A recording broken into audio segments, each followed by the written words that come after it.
My Lords, I beg leave to move the amendment standing in my name on the order paper. I draw attention to my positions in the Countryside Alliance, including chairman, which I have declared in the register of members' interests. I regret attending the House. I appreciate there is important business next on the Police Crime Sentencing and Courts Bill. However, as this bill leaves the House, I do feel there are important issues which need to be addressed. I would like to make 2 points at the outset. First, none of what I'm going to say is an attack on my noble friend, the Minister. He is a good friend and a good man who has been given the impossible job of defending a bill about which many of us have considerable reservations and who has done so with unfailing grace and humour. I am genuinely sorry to differ from him on this measure. Second, every one of us in this House, every one of us wants to promote animal welfare.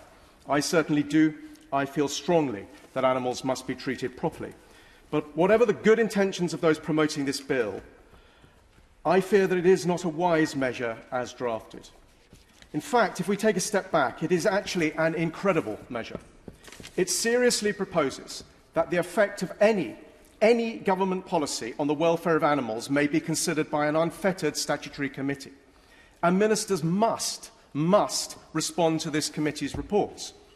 When the bill started, this measure applied only to vertebrates. Now it applies to cephalopod molluscs and decapod crustaceans. That was one of the few amendments made to this bill, and that was by the government. So at the height of a pandemic, which has killed thousands of people and cost our economy billions, we have decided to devote time to passing a law to ensure that no government policy can hurt the feelings of a prawn. The government rejected every other amendment put to it. We pointed out that sentience isn't actually defined in the legislation. Apparently, that doesn't matter.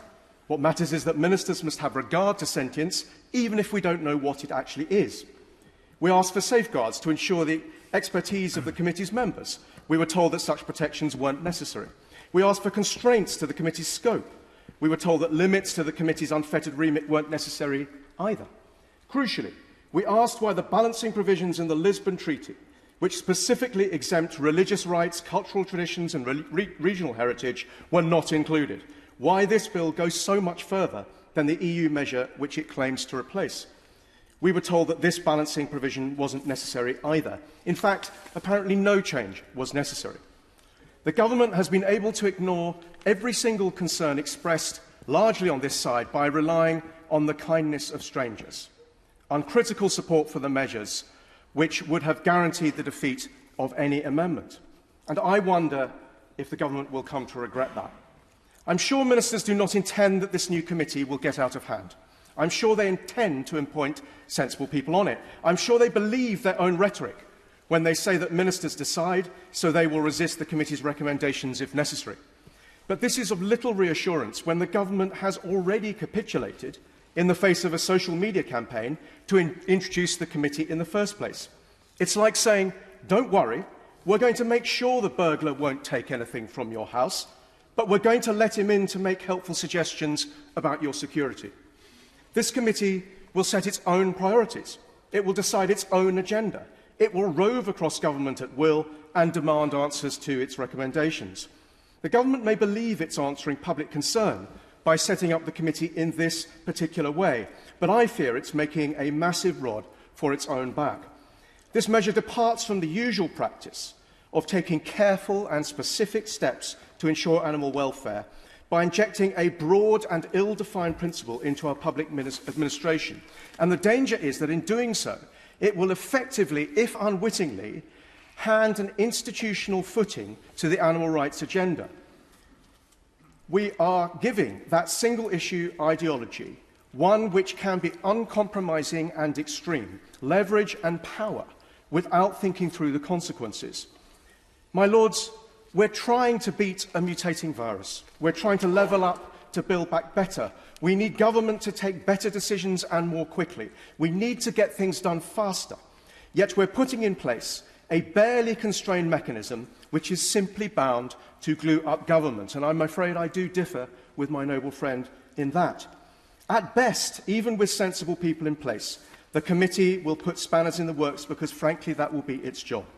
It will make it harder for ministers to deliver, to deliver, to take difficult balancing decisions which they sometimes must, or to ignore populist sentiment.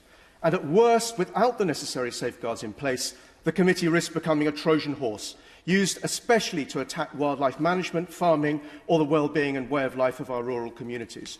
And we know this is a real risk, because the animal rights agenda is in plain sight, and because its proponents are already incessantly abusing judicial review to try and force government to do its will. My Lords, it is usually this House which provides a robust check on measures propelled by populist winds.